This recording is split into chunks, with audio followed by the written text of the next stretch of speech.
1968, Montana. A quiet gravel pit on a family's land, and a buried infant less than 2 years old surrounded by over 125 stone relics stained red with ochre. Scientists would later prove these were the only human remains ever found with Clovis artifacts, and his ancient DNA would rewrite everything we thought we knew about the first Americans. But how did one child's genome overturn decades of dogma? The answer begins beneath that windswept hillside. A gravel pit cut into the base of a sandstone bluff on the Anzic family ranch just outside Wilsall, Montana. In the churned earth, a construction worker's shovel scraped through what looked at first like ordinary stone. Then the unmistakable curve of bone appeared, pale against the red-stained soil. The machinery fell silent. The worker stepped down, brushing away loose dirt to reveal not only bone fragments, but a scatter of exquisitely shaped stone blades and spear points, over 100 in all, some still dusted with rust-red ochre. Word traveled quickly to the Anzic family, who had given permission for the dig but never imagined anything like this beneath their land. They recognized the seriousness of the find and called in local experts. Within days, archaeologists stood below the overhang, sifting through talus and debris. What they found was astonishing. The remains of an infant, no older than a year and a half, resting among more than 125 ancient tools. Each artifact and every fragment of bone was stained with ochre, a mineral pigment used in ancient rituals. The density and craftsmanship of the tools, the careful placement, and the ochre coating all pointed to a deliberate and rare burial. No other site had ever revealed a human interred with such a rich array of Clovis artifacts. The hillside had kept it secret for more than 12,000 years, until chance and a worker's eye brought it back into the light. Across the continent, archaeologists recognized the signature of a vanished people in the stone tools scattered from the Atlantic to the Pacific. The Clovis culture, named for the Blackwater Draw site near Clovis, New Mexico, is defined by its fluted spear points, thin, lance-shaped blades with a channel or flute chipped up from the base. These points, crafted with a level of precision that still impresses experts, were designed for hunting the largest animals of the Ice Age: mammoths, mastodons, and bison. More than 10,000 Clovis points have been documented at over 1,000 sites, from Florida's rivers to the high plains of Montana, forming the oldest widespread archaeological tradition in North America. For decades, the Clovis first model dominated the field. Researchers believed these toolmakers were the earliest Americans, arriving from Siberia as the glaciers retreated, then spreading rapidly across the land. Yet, for all the artifacts unearthed, projectile points, scrapers, and bone tools, no human remains had ever been found directly alongside this toolkit. The Anzic burial changed that. Here, for the first time, the bones of a child rested among an unmistakable array of Clovis artifacts, each one stained with red ochre. This rare association raised new questions. Who were the Clovis people, and how did they fit into the story of the first Americans? The answers would depend not just on the tools, but on the genetic legacy hidden within those ancient bones. For more than 40 years, the Anzic child's bones and the ochre-stained Clovis tools rested on the curation shelves at Texas A&M University. The discovery had stunned archaeologists, but for decades, the technology to unlock its deepest secrets simply did not exist.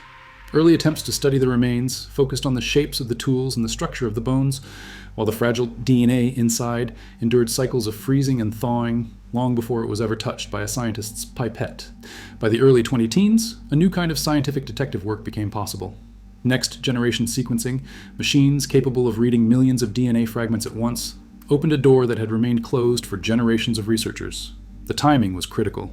Only with these advances could scientists hope to recover and piece together the genetic code from such ancient, degraded material. Sarah Anzic, who grew up hearing stories of the discovery on her family's land, now stood at the center of the investigation. As a molecular biologist, she joined forces with teams from Texas A&M University and Montana State University, bringing a personal connection to the project that was rare in the world of ancient DNA. Together, they developed a careful approach, extracting bone powder in clean rooms, preparing libraries for sequencing, and verifying every result for signs of true antiquity. The process required patience and precision. Each step, from retrieving the sample to running it through the sequencer, carried the weight of knowing that this was the only Clovis burial ever found. The collaboration between family and scientists, made possible by the right technology at the right moment, set the stage for revelations that would ripple far beyond the walls of any laboratory. Extracting DNA from a skeleton dated to 12,600 years ago is nothing like working with fresh samples. The Anzic child's bones, stored for decades after weathering Montana's harsh freeze-thaw cycles, held DNA in fragments, some fewer than 100 base pairs long. Each molecule carried scars of time, with cytosine bases at the ends of strands often transformed into uracil, a telltale sign known as deamination. Scientists rely on this chemical signature to distinguish genuine, ancient DNA from modern contamination. The damage pattern, with a spike in C to T, changes near the ends of the fragments, provided clear evidence that the genetic material came from the Pleistocene, not from handling in recent decades. In the lab, researchers sequenced millions of these short pieces, assembling them like a jigsaw puzzle with many missing and damaged parts. To ensure accuracy, they measured the proportion of damaged bases and checked for sequences that did not match the expected ancient profile. Contamination remained low, under 1.2%, giving confidence that the results reflected the Clovis child, not a modern researcher or handler. The final genome, reconstructed from these battered molecules, reached nearly full coverage, a rare achievement for remains this old and fragile. The process required patience, technical skill, and constant verification at every step. Without these checks, the Ancestry results could never be trusted. But with each layer of authentication, the data became more than numbers. They became a reliable record of a life lived over 12,600 years ago. Genetic sequencing of the Anzic child revealed lineages that settle long-standing debates about the origins of the Clovis people.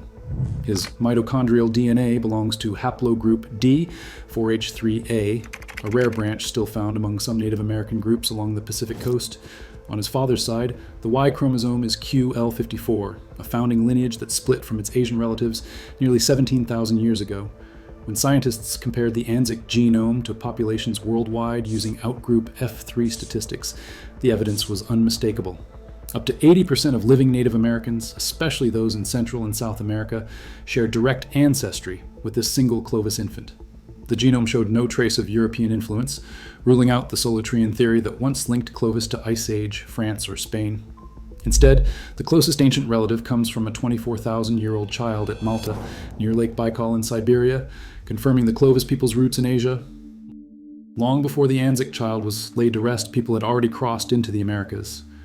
Ancient footprints at White Sands, New Mexico, pressed into the mud more than 21,000 years ago, prove that humans walked this continent thousands of years before the Clovis era. The Anzic burial, though unique in its artifacts and ritual, fits into a much deeper story of migration and belonging, a story about ancestry and long human journeys.